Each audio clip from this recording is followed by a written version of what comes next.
kucing adalah CGP dapat melatih keterampilan kucing dengan berbagai studi kasus dan membentuk komunitas praktisi untuk melakukan praktik kucing model Tirta. Nah, kali ini kita akan khusus membahas tentang kasus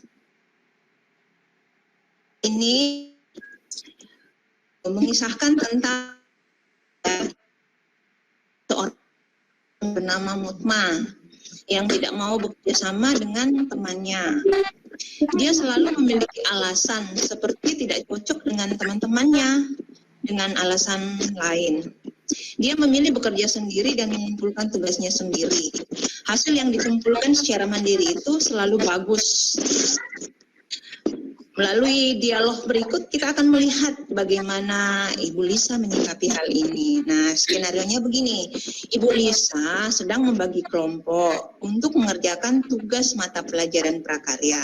Nah, Ibu Mutma datang kepada Bu Lisa menyatakan bahwa dia akan mengerjakan tugasnya sendiri. Nah, untuk lebih jelasnya kita akan menyaksikan dialog antara Ibu Lisa dengan Ibu Mutma berikut ini. Disilahkan. Selamat siang anak-anak. Selamat siang, Bu.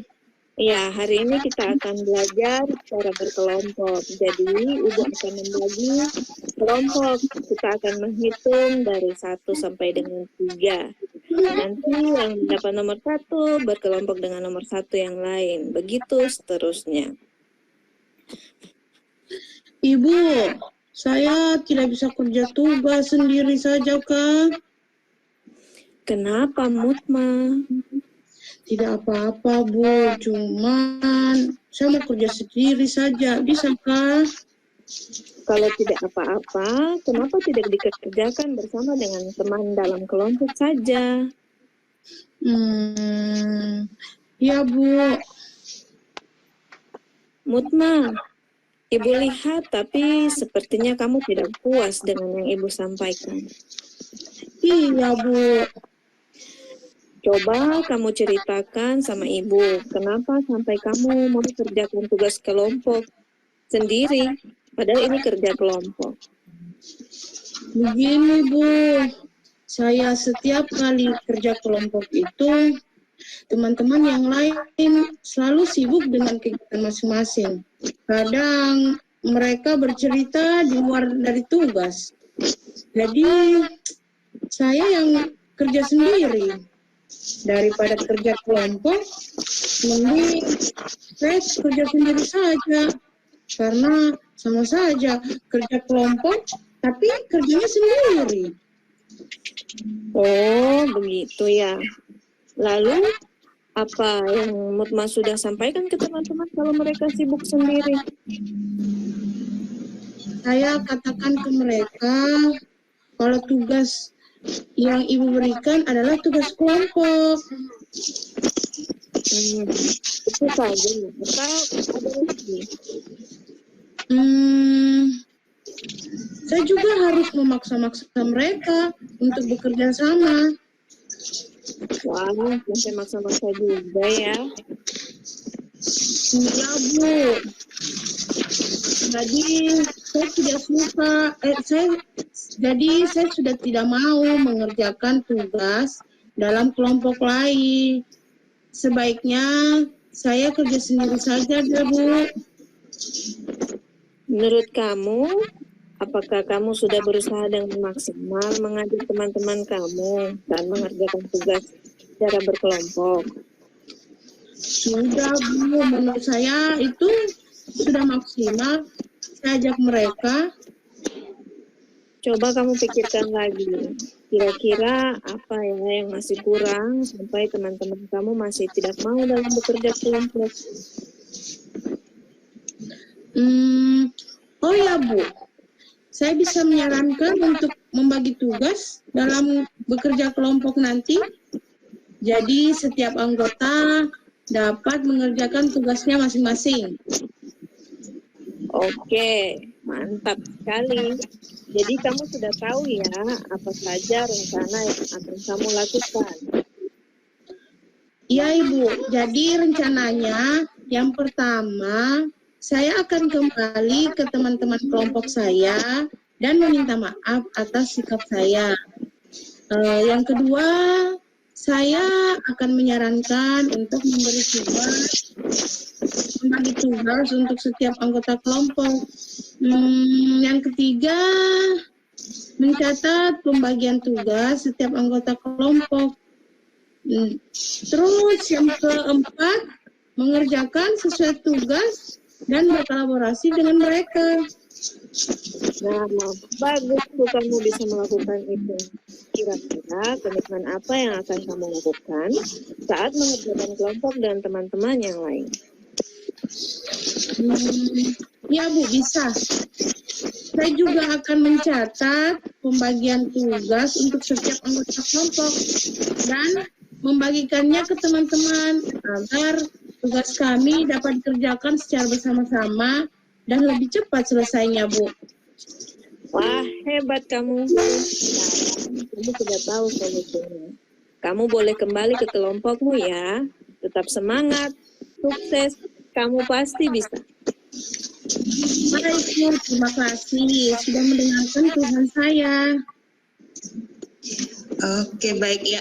Demikian dialog antara Ibu Lisa sebagai coach dan Ibu Mutma sebagai coach. Nah, saya sebagai pengamat, saya melihat bahwa dari dialog yang ada antara Ibu Mutma dengan Ibu Lisa sudah menunjukkan adanya 4 langkah tirta. Ya. Yang pertama adalah tentang tujuan. Nah, dari dialog mereka di awal itu si Mutma ini sebagai coach bersikeras untuk mengerjakan tugasnya secara sendiri. Tapi dengan pertanyaan-pertanyaan yang dilontarkan oleh Ibu Lisa, akhirnya dia mulai membuka diri untuk mau bekerja sama teman-temannya. Nah, bahkan dia sendiri ternyata sudah berusaha bagaimana mengajak teman-temannya untuk bekerja kelompok. Jadi keinginan coach di sini adalah mengajak temannya untuk bekerja dalam kelompok ya. Walaupun awalnya tadi ya memang dia bersikeras untuk tetap mengerjakan tugasnya secara sendiri. Tapi pada akhirnya setelah ditanya, digali dari Ibu Lisa, ternyata si anak Ibu Mutma ini sudah bisa menyampaikan tujuannya bahwa sebenarnya di hati yang paling dalam itu dia ingin ya, bekerja sama dengan teman-temannya. Oke. Kemudian identifikasi masalah itu jelas sekali ada di dialog yang Ibu berdua sudah lakukan tadi, yakni memberikan pertanyaan-pertanyaan dan umpan balik yang mengarah pada identifikasi potensi kuci. Nah, tadi saya lihat Ibu Lisa sudah berusaha ya, walaupun si Mutma ini masih ada bersikeras ya untuk mengerjakan tugasnya sendiri, tapi dengan pertanyaan-pertanyaan yang diberikan akhirnya ternyata walaupun tersirat ternyata bahwa anak si Mutma ini ada keinginan untuk bekerja sama dengan teman-temannya. Nah, terbukti dari di situ dikatakan bahwa sudah ada usaha ya yang sudah dilakukan, sudah mengajak teman, walaupun masih belum maksimal di awalnya, tetapi pada akhirnya si kucinya ini menemukan sendiri bahwa dia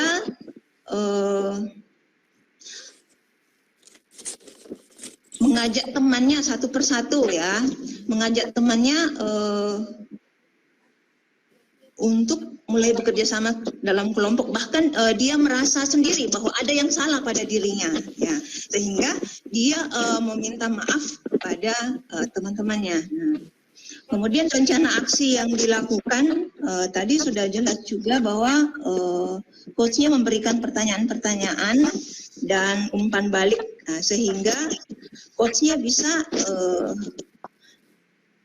menyelesaikan permasalahannya ya. Kemudian untuk tanggung jawab juga tadi sudah jelas dalam dialog yang Ibu Mutma dan Bu Lisa sudah paparkan tadi tentang umpan balik dan komitmen KUCI dalam menjalankan rencana aksinya. Nah, mungkin itu saja Ibu dari saya kembalikan ke Ibu Lydia. Baik, Ibu Lydia Etichar. Ya. Jadi ini ceritanya si siswa nggak mau kerja kelompok karena dia tahu kerja sendiri sama kerja kelompok sama aja gitu kan ya. Gitu ya, sama saja dia yang mengerjakan semua ya. Jadi sama seperti yang Bu Mutma tadi ya. Artinya bagaimana kemudian Bu Mutma selaku KUCI ya memiliki ide untuk mau bekerja dengan teman-teman di dalam kelompok ya. Basisnya adalah kesadaran atau awareness ya, kesadaran gitu ya. Nah ini yang memang belum di sini ya, di dalam dialog tadi itu loh, gitu loh. Ya. Memang dialognya sudah mengarahkan di Tirta ya, identifikasi gitu ya, semua memang sudah sih ya. Nah tetapi bagaimana proses membangun kesadaran dari siswa itu yang memang belum nampak di dialog ini gitu loh ya.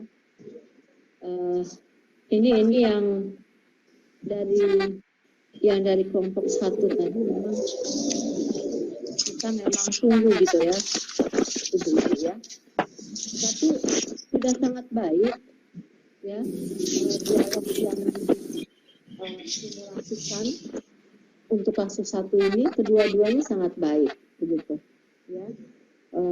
Cuma ini kasus siswanya semua baik-baik aja, itu dari saya loh. Nah, kalau siswanya agak alot dikit bagaimana gitu ya? Kan ada siswa yang alotnya nggak boleh ya, iya kan? Ada Ibu, ada. Iya, waktu saya tahun awal 90 ya menghadapi siswa STM begitu alot Bu, gitu ya. Tidak langsung responnya positif seperti yang diperagakan oleh teman-teman gitu ya. Ada yang kita harus menghabiskan waktu lama ya, bermenit-menit gitu ya, untuk bisa membuat siswa itu dengan mandiri, kesadaran yang tinggi, dia memecahkan masalahnya dan dia mau ikut aturan kelas gitu kan, gitu ya. Nah, pada kenyataannya memang ada siswa-siswa yang mulai menerimanya itu setelah proses yang panjang gitu. Nah, nanti ya kita secara personal ya coba kita kita evaluasi, kita kembali identifikasi murid-murid kita mana nih ya yang memang dia memiliki karakter ya, karakter yang dia miliki itu memang mensupport bisa kita lakukan coaching gitu kan, benar nggak Ibu? Tapi ada juga murid-murid yang memiliki karakter unik ya, yang kalau kita mau lakukan coaching itu ya kita sudah ada gambaran ini agak susah nih, agak alot nih gitu, benar nggak Bu?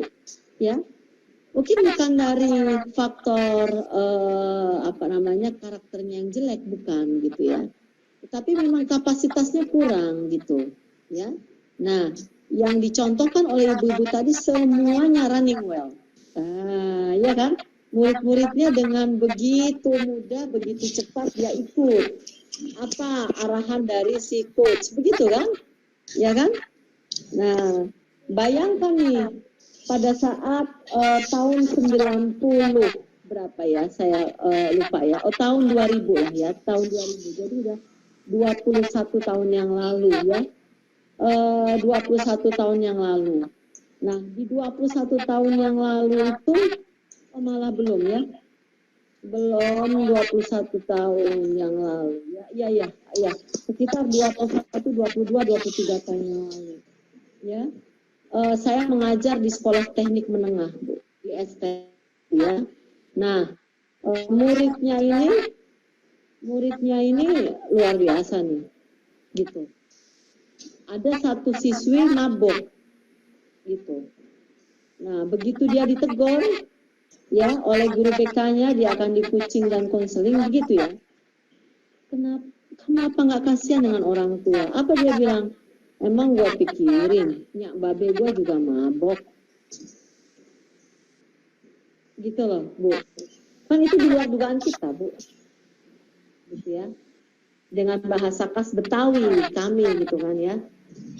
Artinya, ada siswa yang diajak diskusi, responnya itu di luar dugaan kita, gitu ya.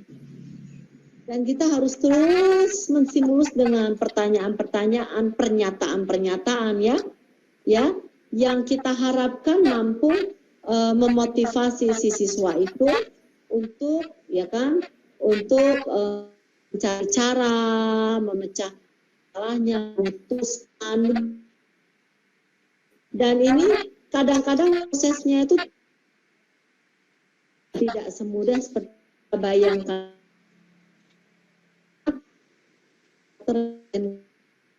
Seperti diperankan oleh Episri dengan Bu Mutmah, gitu kan. Begitu TikToknya cepet gitu ya, nyambungnya tuh cepet gitu, ibu-ibu ya. Kadang-kadang ada siswa yang nyambungnya, yang A B nggak nyambung, C nggak nyambung, begitu kan, Bu, gitu ya. Nah, jadi ini tetap harus kita pertimbangkan juga, ya. Bagaimana kalau situasi kelas yang ada di kasus 1-2, ya, itu situasi siswa yang memang karakternya itu tidak begitu mudah, ya, untuk dia menerima kritik dari kita, ya. Jadi itu komentar dari saya, ya, Ibu ya. Luar biasa tadi menjelaskan kasus-kasus baru, ya. Ada Bu Mutmah, ada Bu Lydia, ada Bu Lisa, ya. Ya, oke, ya, kita berikan applause dulu, ya. Ya.